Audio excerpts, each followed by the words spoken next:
Good morning. Welcome to our annual Yom Iyun.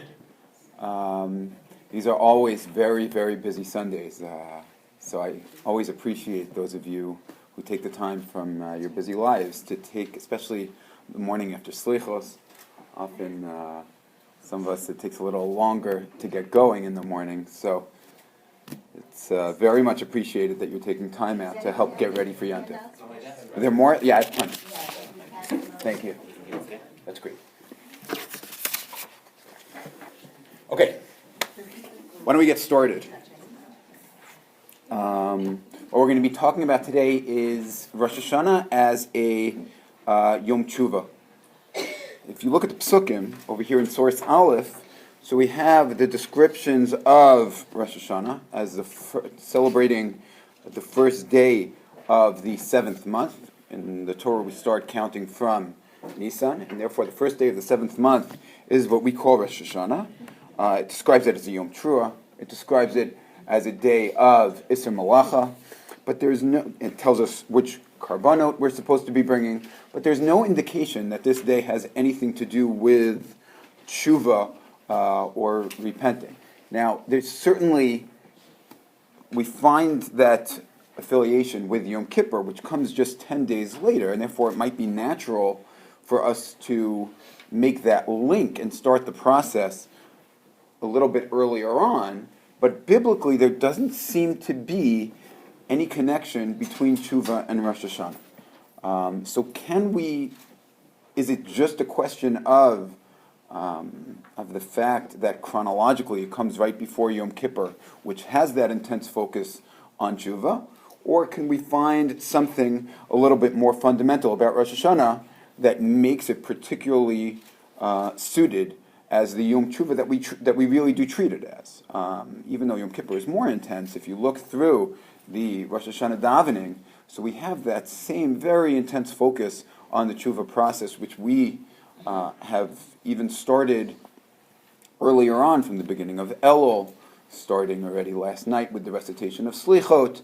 We prepare, but where do we find this? So we're going to take a somewhat of a detour to try and get there, but b'li neder, we will make it all the way back. Let's go back to a different time period than what we might expect to be discussing in anticipation of Rosh Hashanah. Let's talk about Yetziat Mitzrayim. Okay, so we all know the story. The Jews go down to Mitzrayim. They serve as slaves for a long time, and ultimately things start turning around. And the Makot are really the first steps back that Hashem starts fighting back against the Egyptians for punishing them for how they were treating his people, how they were treating the Jews, enslaving and oppressing them.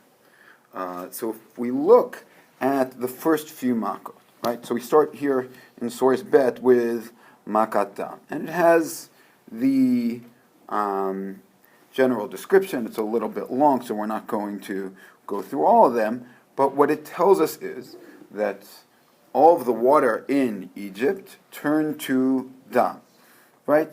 And if you look in Pasuk Chav Bet, so then the Chartumei Mitzrayim, the magicians who we had met a little bit earlier in the story, when they were able to match Moshe almost trick for trick, when he turned the stick into a snake, they were able to do that too. So they were able to do this trick as well. They were able to turn the water into blood. And then at the very end, it says, we have a puzzling pasuk based on what the way we generally understand it. It says in Pasuk Chav Daled, if you look towards the end of Source Bet, it says, Vayachberu kol Mitzrayim svivot haya'ar mayim l'shtot, and Mitzrayim dug around the Nile water to drink, ki lo yachlu l'shtot mimei haya'ar. Okay? Because they weren't able to drink the Nile water. And then it lasted for 7 days. Okay. Then we go to Tzfardea. The frogs come. Right? Growing up, this was, I think, most of our favorite Makkah. It's all the songs. But if you think about it, it's It's a real plague. It's not so funny. And once again, we see that Aaron raises his hand over the waters of Egypt, and the Tzfardea come and they cover Kol Eretz Mitzrayim. Eretz Mitzrayim. I'm sorry. It covers the land of Egypt. No qualifiers. Just a very quick tangent.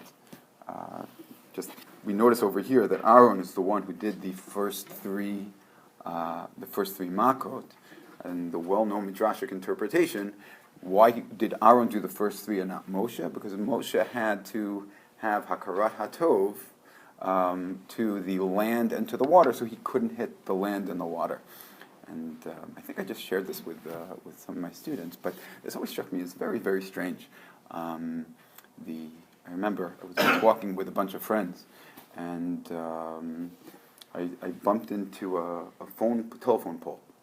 And they don't make fun of me for the fact that I bumped into a telephone pole. They're relatively nice. What they do make fun of me for is the fact that I said, excuse me. Exactly. That I said, excuse me, to the telephone pole. And the reason they make fun of me is because it's a very bizarre thing to do. It's a telephone pole. But is it any more bizarre than Moshe having to express hakaras hatov to land and to waters? It's land and water.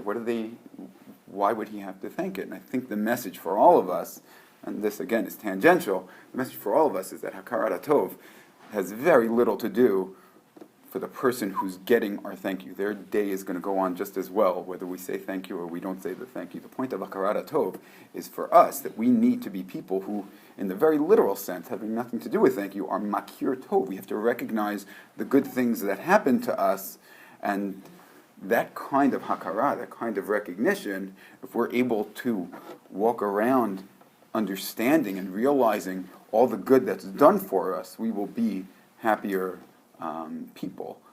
And therefore, it doesn't really matter whether the object of our hakara is animate or inanimate, land, water, or telephone pole. Okay, let's get back to the topic at hand. We turn to page 2, and we check out the kinim. And very similarly, we have Aaron striking the land, and it turns into lice. That's a pretty bad one. I think we can all agree. We play this game at the Seder. My family likes to go around, and everyone gets to pick their worst makkah. Which one would you not want to? My oldest son always picks makkah b'chorot. Everybody else has had different takes each year. Now, what's a little bit striking, or we probably don't even notice it because we're so used to it, is we have, once again, in Makkah number 3, as we had in Makkah with Dam and Tzfardea also, Hayakinim b'chol Eretz Mitzrayim, kol afar haaretz, right? Throughout the land of Egypt, we have these kinim. All of a sudden, you get to Makkah number 4. This is going to be the last one that we do individually. We're not going Uncle Maishi straight through all 10. But we get to Makkah number 4, Makkah Arev, where the wild animals come. And all of a sudden, you get the same kind of warning that we've gotten for the first 3. But you get to the last couple of psukim. You look at Pasuk Yudchet and Pasuk Yutet. V'hifleiti bayom hahu et eretz Goshen asher ami omed aleha. Right? I'm going to separate. V'hifleiti, I'm going to distinguish on that day, Eretz Goshen, that my nation lives in it. Levilti hayot sham arev. The arev will not be there at all. Again, in Pasuk Yates, the Samti Fedut, I will place a wall, not a wall, but a separation, like a machitza, bein ami uvein amecha. Right? I'm going to separate between my people and your people. Right? The Arav are only going to affect Mitzrayim, the Mitzrayim, but Goshen they're not going to enter. They're not going to hit the Jews. It makes it sound like this is something new, right? For Makot number 1, number 2, and number 3, we have no indication of that split between Jew and non-Jew. We just keep seeing over and over, B'chol Eretz Mitzrayim, B'chol Meimim Mitzrayim, that everything seemed to inflict the entirety of the land of Egypt with no distinction made between Jew and non-Jew. This goes against most of what we were taught when we were little, and I think the Midrash clearly states not this way, right? We know the famous midrash that how did the Egyptians, how did the Khartoumim, how did these magicians turn water into blood if all the water had already been turned into blood, right? So the Midrash tells us that if they bought it from Jews, right, if they actually paid money to buy the water from Jews, then it stayed water. And then they were able, first of all, that explains how they were able to drink. Otherwise, how did they survive 7 days without drinking, right? But alternatively, that also explains they were able to buy the water from the Jews, right? So we were able to turn a profit. And then they went and turned it into blood to show us that they could also do that. So they just ended up with less water, and they had to buy even more from us. That's clearly the Midrashic interpretation, is that all 10 makot were only affecting the Egyptians and were never affecting the Jews. From the Psukim, Pshat in the Psukim, it certainly doesn't seem that way. And if you look at the Ibn Ezra in source Vav, he says so outright.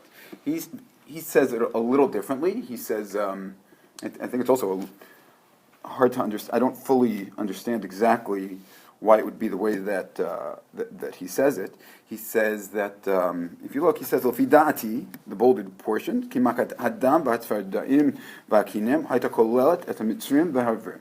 Right, the first 3 makot hit both Jew and non-Jew, Egyptian and Jew alike. Ki achar hakatuv nirdov. I have to chase after what the psukim tell me. Right, we have to follow the psukim. Ve'ela shalosh ma'ate ziko. Hashem Hifrish Ben Mitzrayim Ben Yisrael. Right? Why? Because the first 3 were merely annoying. So if they're annoying, so then the Jews can suffer them also. But Makat Arov, that was already really dangerous. So then Hashem decided to distinguish between Jew and non-Jew.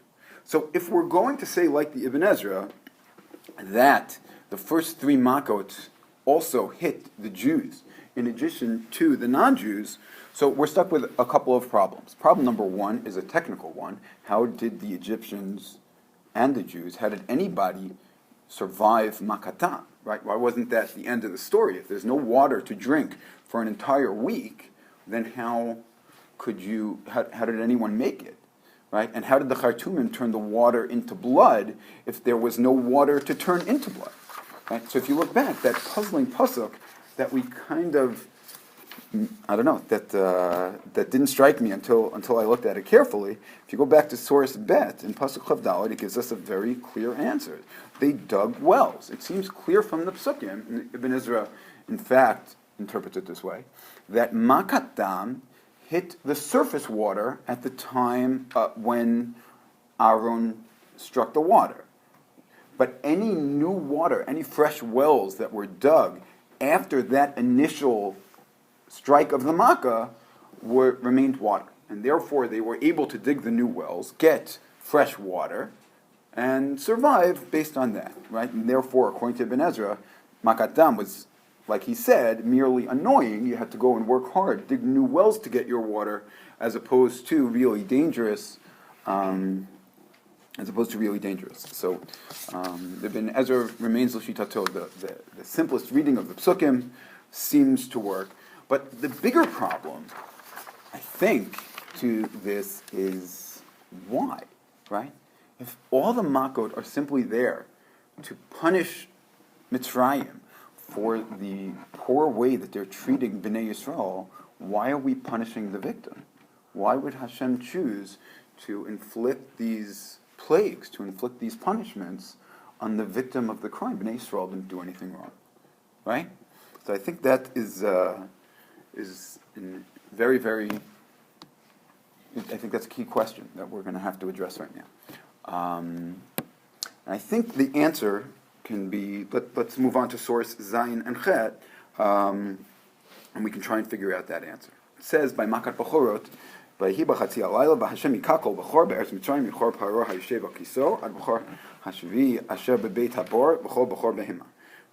Makat Bechorot comes, it is midnight, and Hashem strikes every single Bechor in Eretz Mitzrayim, from Paro's Bechor from Paro's firstborn, who is sitting on the throne, until the firstborn of the captive, who is sitting in prison, v'chol b'chor behema, and any firstborn among the animals. Okay, which is difficult to understand for the same reasons, right? If you're a captive, right, you're a captive in an Egyptian prison. So let's say you're some foreign national who's a prisoner of war. You're sitting in an Egyptian prison. Now all of a sudden Mitzrayim gets smitten with this, with this plague of the firstborn, and you get hit just because you happen to be a Bechor. What did you do wrong? Right? What did the captives do wrong? What did the prisoners do wrong? And just in case we didn't catch that difficulty, the pasuk highlights it for us. V'chol b'chor behema. What did the animals do wrong? Were the animals enslaving Bnei Yisrael? Were they torturing the Jews? So where is the justice in this? So Rashi seems sensitive to this problem. And he says, on Bechor Ashvi, he gives two answers. Number one, Shal Yismechim Le'edam Shal Yisrael. Right? They were excited. They were sitting in oppressed in prison. They had lousy lives. So misery loves company. So they were happy that the Jews also had lousy lives. Okay? That's answer number one. And therefore they get punished with Makat Bechorah. That's pretty harsh. Right? Number two, Va'od Shlo Yomru Yaratenu Haviyat Praniyat Hazu. Right? They're going to be sitting there every morning. They wake up. They pray to their Avodah Zarah. Save me. Please, Avodah Zarah, save me. Get me out of prison. Oppress my oppressors. And now all of a sudden, hey, all these makot come, they start oppressing their oppressors. So we don't want them to think that their avodah zarah was the one that did all this. So therefore, they have to take the hit also, right? Okay, that's what Rashi says. It doesn't fully answer the problem, right? It doesn't touch the animals, exactly. So I think, and Rashi is always very reluctant to say this, but other commentaries are willing to say this. In general, when it comes to biblical justice, we don't always have person for person, midah keneged midah, exactly, people getting exactly what they deserve. There were I would assume, there were children in Sodom, right? Presumably. Does every single person in Sodom, were they all so evil that they merited being horrible? They merited being destroyed? I'm not sure. Presumably, what seems to happen when it comes to justice in the Torah, or maybe even in Tanakh, is that sometimes we have communal justice. We have communal punishment. Not vicarious punishment, where one person suffers, is punished for the sins of another, but if I'm part of a community, and that community merits punishment, merits justice, so then I can get swept up in that justice, in the penalty for that crime, and we can suffer communally, right? And therefore, if you look, sometimes whenever there are unusual references to animals that seem, sometimes that'll be indicating this. You find it with the Shvatim when Yosef was playing around with them. You find it in Sefer Yonah when Nineveh is going to get punished. You find that the animals are walking around in sackcloth, it seems, right? Often, I think what it might be referring to is this notion of communal justice, where not every single person, right? Nineveh also presumably had children, presumably had people who were just regular people, right? And yet it was going to be nehafachet, it was going to be destroyed based on the sins of the community, right? So these animals and these prisoners, even though they didn't do anything wrong, they didn't do anything to merit the punishment that the Mitzrayim had earned, but who were they? They were Egyptian animals. They were Egyptian prisoners. And who were Bnei Yisrael when we start our story? They were Egyptian slaves. And therefore, as backwards as it seems for them to get punished for the crime of oppressing them, for them that they themselves were the victims of, at that moment when the story starts, when the Makot begin, they were nothing more than Egyptian slaves. Right? By the time you get to Kriyas Yam Suf, even much later, even post Yetziat Mitzrayim, the Malachim are complaining to Hashem, Halalu avdei avodah zarah, v'halalu avdei avodah zarah. Right? We can't distinguish based on their own merits. We can't distinguish between Jew and non-Jew, between the Bnei Yisrael and Mitzrayim. So therefore, when we start the process, Makat Dam, Makat Tzvadeya, Makat Kinim, the Jews are just Egyptian slaves, and therefore, when Egypt is punished, the slaves are punished too. In order to extricate yourself from a community, you have to do that affirmatively. You have to do it actively. You have to somehow demonstrate that you're no longer part of that community, right? Something different to give you the opportunity to break out. So where does that happen? Where do we find Bnei Yisrael doing anything? So I was wondering this before I found the Gemara in Source Tat. We know that Bnei Yisrael worked for these, they were in Mitzrayim for 210 years, and they were enslaved and oppressed, and we know that they left on Pesach, right, on the 15th of Nisan. Presumably, they weren't working up till the moment of Yetziat Mitzrayim, right? The Makot had to have a debilitating effect on Egyptian society. You would assume that it wasn't business as usual. So where was the moment when Bnei Yisrael stopped going to work every day and being beaten and enslaved and undergoing this forced labor that they went for so many years? So the Gemara in Rosh Hashana gives us an answer. It lists a bunch of special things that happened on Rosh Hashanah, historically. So Yosef got out of jail on Rosh Hashanah. It gives a whole list. One of them is Rosh Hashanah batla avodah me'avotinu b'Mitzrayim. That on Rosh Hashanah, that is when the actual shibud stopped.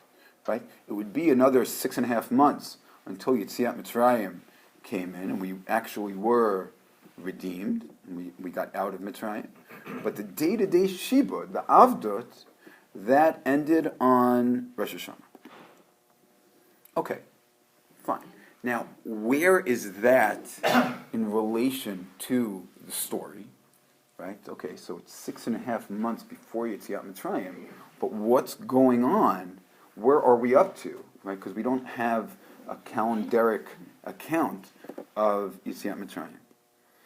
So in a very different context, the Nimukei Harid, the Rid is one of the Balei HaTosfot.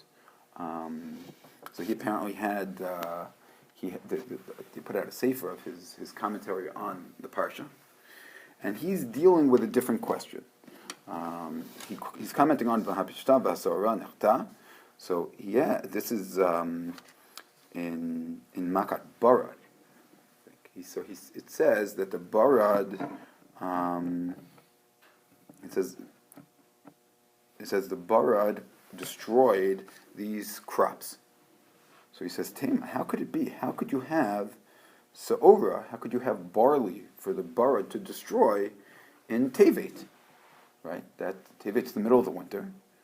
So how is it possible that the hail destroyed the Sa'ora? Sa'ora never grows in Tevet. Right?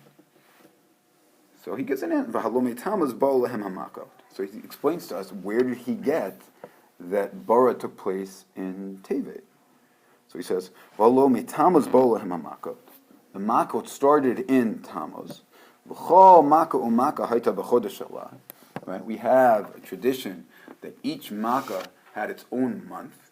Right? You had a week of warning and a week of Makkah and a week of recovery. You had each one had its own month. Say right? Go do the math, figure it out. You'll see that the Barad fell during Chodesh Tevet, in the middle of the winter, and therefore, how could it possibly be that the Barad destroyed the Sa'ora? That makes no sense agriculturally.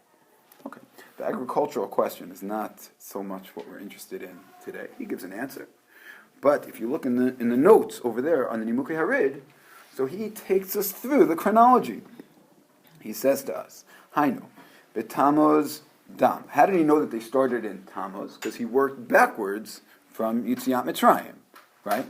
So now he does it for us. B'Tammuz Dam, Ba'av Tzfardeya, okay? Be'elul Kinim, B'Tishrei Arev, and then he keeps going through. B'Cheshvan Dever, B'Kislev Shchin, B'Tevet Barat, right? He takes us there. So what do we notice over here? That Kinim was Elul, where we stand today. Tishrei was Arov, and therefore that moment between Kinim and Arov was the first day of Tishrei, otherwise known as Rosh Hashana. Okay, so the Shibud ends right in between Makat Kinim and Makat Arov. Okay, they stop working on Rosh Hashanah in between, right after the Kinim are done, and before the Arov, the wild animals, begin. So if that's the case, right, we see something dramatic happening in between Kinim and Arov. Arov is when Hashem finally says, I'm going to put this padut, right? V'samti padut ben amil ben amecha, v'hifleti bayon mahu at Eretz Goshen, right? I'm going to separate now all of a sudden, I'm going to shield my people from the makot that I'm bringing down on Mitzrayim. So what happened? So the Shibud stopped. What happened? So it's hard to be sure, but perhaps we can look back earlier. If you look, the turning point of the entire Yetziat Mitzrayim comes pretty early. You start reading Sefer Shemot, and we start off with the list of the Shvatim, right? At the end of Sefer Bereshis, things were pretty good for the Jews in Mitzrayim. Yosef has us in pretty good standing in Egyptian culture and political life. But immediately, at the beginning of Sefer Shemot, things start heading downhill in a heart, right? V'yakal melech Mitzrayim asher lo yadat Yosef, and habanitchak malo, right? Let's come up with a plan.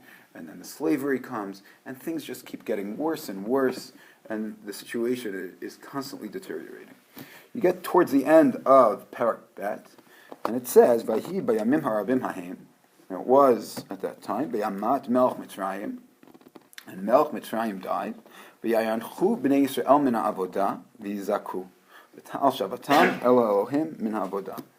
Right? Vayayanchu b'nei Yisrael, Mina avodah from their work, v'yizaku, and they screamed out, v'tal shavatam Elohim, and their cries reached God, Mina avodah from their work. V'yishma Elohim et nakatam, Hashem heard their cries, v'yizkor Elohim et brito, et Avraham et Yitzchak v'et Yaakov, and Hashem heard their cries and remembered the covenant, the promise that He made to the Avot, to Avram, Yitzchak, and Yaakov, v'yar Elohim et bnei Yisrael, v'yeda Elohim, and Hashem saw bnei Yisrael, and He knew, right? And after that, we start with the selection of Moshe Rabbeinu. And the roots, it doesn't mean that things immediately got better. In fact, things actually got worse after Moshe Rabbeinu went to power the first time. But the beginnings of the salvation, the turnaround, Hashem starting to pay attention, as it were, whatever that means, and starting to plot the reversal of Shibud Mitzrayim happens in these psukim, seemingly. So what happens over here? So there was one phrase that I intentionally did not translate. So it says that Melech Mitzrayim died, Vayanchu b'nei Yisrael min ha'avodah.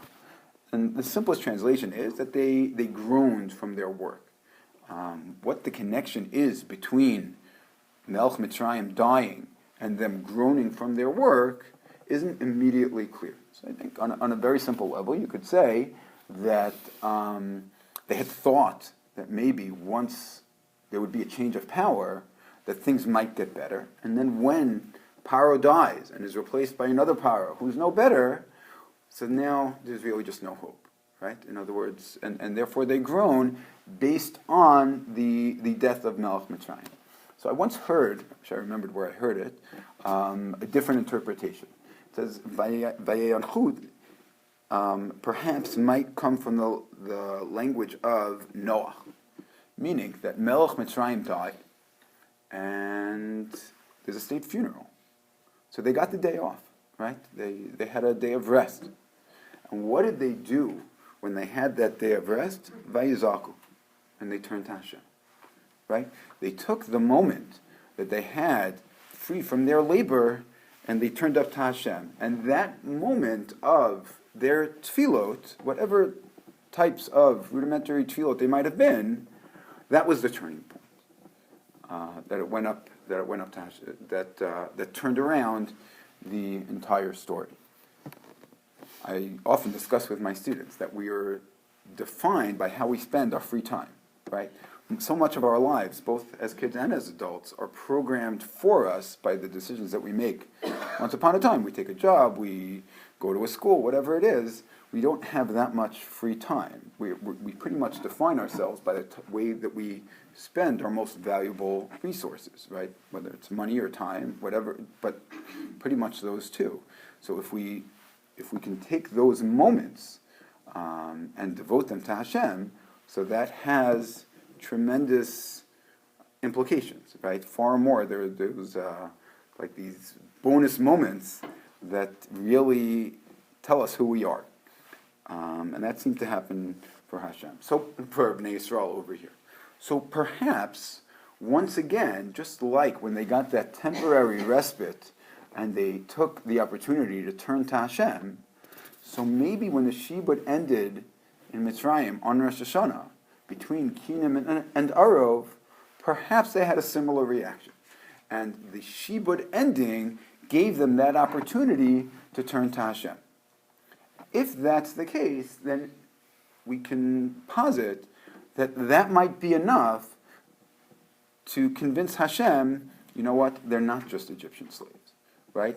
That collective turn back to Hashem, that collective moment of Vayizaku, might have been enough to say we're not just V'chol B'chor Behima, we're not just the prisoner in the Egyptian prison, we're not just Egyptian slaves, we're Am Yisrael, we're something different. And once they were able to say that we're something different, we're outside of Egyptian society, so now when Egypt gets punished, that's Egypt, that's Mitzrayim. But V'hifleiti Bayomahu at Eretz Goshen. Now I'm going to put this pidut, put this block between my people and your people. Now I can justify treating Bnei Yisrael differently, no longer under the cloud of communal justice that's going toward the Egyptians being punished.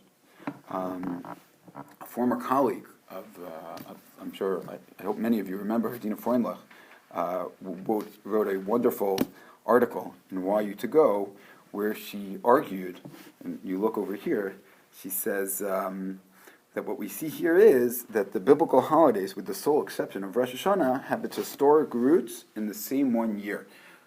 Her point, it was really a wonderful shir, I think she gave it here once at the Yom Iyun as well, is that the Inuyim of Yom Kippur have less to do with Avelot. It's not a Yom Avelot, but it's about Yom Kippur as the day of Matan Torah. That these reflect Moshe Rabbeinu's experience and Bnei Yisrael's experience going up and getting the Torah for the second time on Yom Kippur. Is when we received the second luchot, he didn't eat and he didn't drink. They weren't allowed to wear shoes. She makes a very compelling case. I'm sure you can find it online. Ayin Sham. But what she says is that we see that it's not that we're celebrating things throughout our history, all of these different holidays, but that all the biblical holidays, she says, except for Rosh Hashanah, really are just that one time period of Yetziat Mitzrayim, right? Pesach, Shavuos, Sukkot, these are all celebrating the same moments. She adds Yom Kippur to the list, right? Hanukkah and Purim are entirely different. They come much later. But the biblical holidays, they're all celebrating that one time period. And she has the footnotes explaining what might have, right, although Rosh Hashanah's historical origin lies in the creation of the world, etc. But I think that according to what we're explaining now, so we can remove this final exception to her thesis, right? Rosh Hashanah, as well as Yom Kippur, is all part of that key year plus, that key time period, starting in Mitzrayim and taking us through Matan Torah, where we received all of our holidays that we celebrate throughout the Jewish year. I think there's just something for us all to think about the communities that we are a part of and the effect that it has on us as we head into Rosh Hashanah and Yom Kippur. In general, we know that it's good for us to attach ourselves to the Klal. Bnei Yisrael are never unsuccessful.